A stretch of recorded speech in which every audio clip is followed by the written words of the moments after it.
반갑습니다. 코르트버 흐림 간추린 하일레벨 요리문답 마스터 6번째 시간입니다.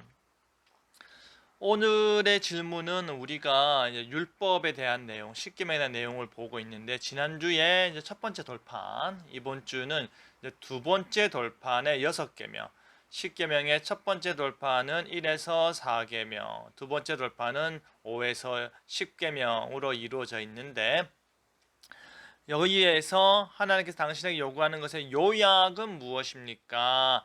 도대체 두 번째 돌판의 요약은 무엇이냐라는 것입니다. 한번 볼까요? 답을 다 함께 읽겠습니다. 시작. 내 이웃을 내 자신같이 사랑하라 하셨습니다. 이 두 계명이 온 율법과 선지자의 강령입니다. 이웃을 자기 자신같이 사랑해라. 우리와 같이 동일한 하나님의 형상이고 하나님의 언약 백성이고 하나님을 믿는 동일한 신앙을 가지고 있는 나의 이웃을 나를 사랑하듯이 하나님의 형상으로서의 우리의 이웃을 사랑하는 것이 바로 온 율법과 선지자의 강령이다라는 것입니다. 구체적인 내용 한번 볼게요. 이웃 사랑이 중요한 이유는 무엇일까요? 그죠? 왜 이웃 사랑이 중요한? 하나님을 사랑하는 건 알겠다 이거죠. 하나님을 사랑하는 건 너무나 중요하다.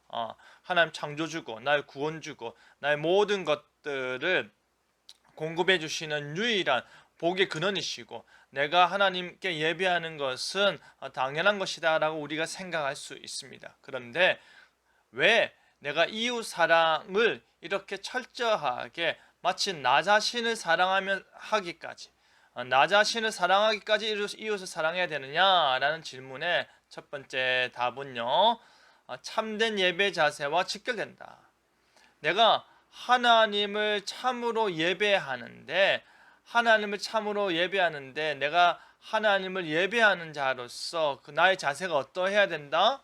나의 자세는 이웃 사랑에 근본적으로 기초해야 된다라는 것이죠. 그래서 나 혼자만 예배하는 것이 아닙니다. 나 혼자만 하나님을 사랑한다고 끝나는 것이 아니라 하나님이 나에게 주신 그 주변의 사람들, 내가 이웃이라고 말할 수 있는 사람들과 관계 가운데서 함께 우리가 사회를 구성하고 교회를 구성하고 함께 예배를 하는 것이기 때문에 참된 예배 자세의 모습과 직결된다라는 것이죠. 공동체로서, 그래서 우리가 교회 공동체로서 최소한의 단위인 가정과 그리고 교회 소모임 그리고 전체 모임 그리고 온 그리스도인들 그리고 세상 속에서 우리의 모습까지 관련하여서 참된 예배 자세와 직결된다라는 것이죠.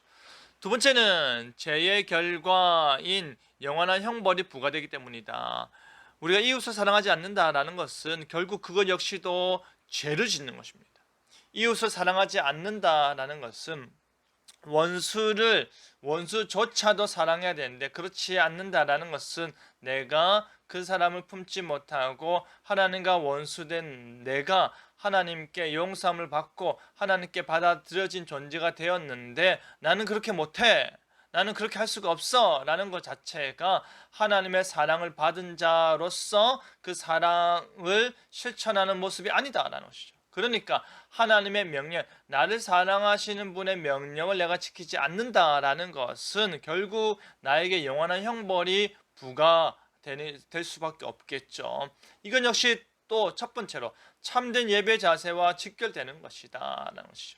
우리가 죄를 없이 하고 죄 없는 상태에서 하나님께 나와서 하나님을 만나고 하나님께 은혜를 받아 누려야 되는데 죄가 있는 상태에서 하나님께 나가지 못하는 것이죠.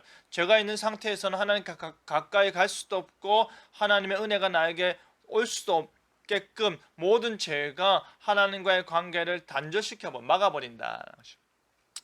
요한일서 4장 20절 보시면 보는 바 형제를 사랑하지 않는 자가 보지 못하는 바 하나님을 사랑할 수 없다.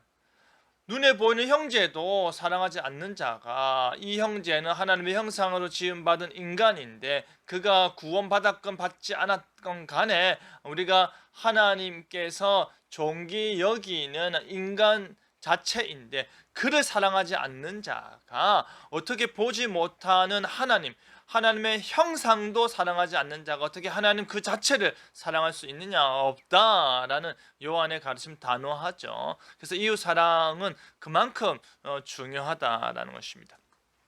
그 다음 볼까요? 그 다음 온 율법과 선지자의 강령인 이유는 무엇입니까? 이웃을 사랑하라, 하나님을 사랑하고 내 이웃을 내 자신같이 사랑하라 했는데 이것이 온 율법과 이 두 계명이 온 율법과 선지자의 강령이랬다라고 하면 왜 이것이 온 율법과 선지자의 강령이냐인지 보겠습니다. 모세 율법과 선지자의 가르침은 동일하기 때문입니다.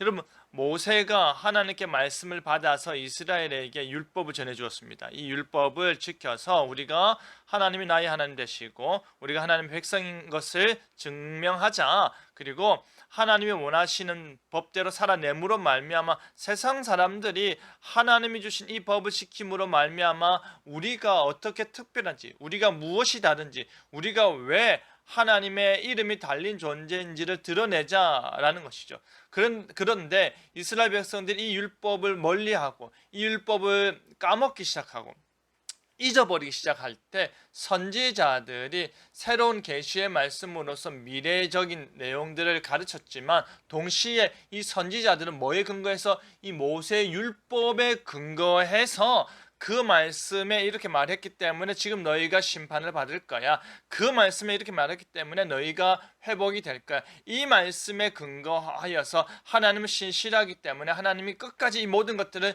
지켜 행하실 거야 라고 말한다라는 것이죠. 그래서 모세율법과 선지의 가르침은 동일하기 때문에 그 동일한 내용이 무엇이다? 그 모든 내용이 하나님 사랑과 이웃 사랑으로 축약된다.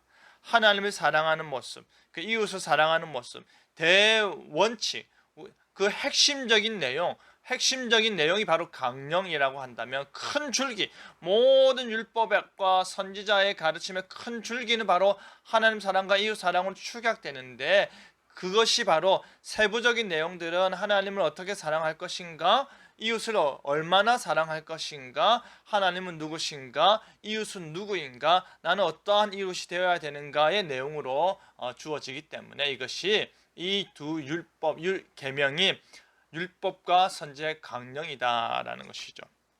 자, 팁 보겠습니다. 이웃 존중. 예수님께서는 이웃 사랑을 하나님 사랑과 같은 비중으로 언급하셨습니다. 둘째도 그와 같으니라는 말입니다. 그렇죠? 둘째도, 첫째는 하나님 사랑이고 둘째는 이웃 사랑인데 둘째도 하나님을 사랑하는 것만큼 중요하다라는 것이죠. 하나님께서 삼위가 조화롭게 사랑하는 분인 것처럼 그분의 형상으로 지음받은 우리도 타인을 존중하고 사랑하며 이웃의 복지를 증진하는 일에 힘써야 합니다. 우리가 하나님의 형상으로 지음받은 우리조차도 하나님께서 삼위 하나님께서 조화를 이루시고 그 삼위 하나님께서 그의 형상인 우리와 화목해 되길 원하시는 것처럼 우리 역시도 타인을 존중하고 이웃을 사랑하고 이웃의 복지를 증진시키면서 성도로서 기본적인 우리의 사랑을 실천하는 모습을 살아내야 된다라는 것이죠.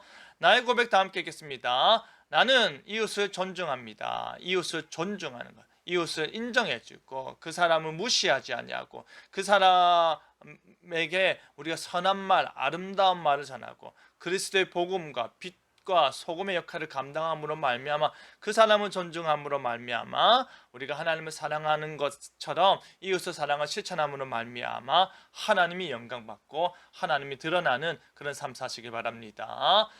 코르트포 흐립 간추린 하일데베르그 요리문다 여기서 마치겠습니다. 다음 주에 뵙겠습니다. 감사합니다.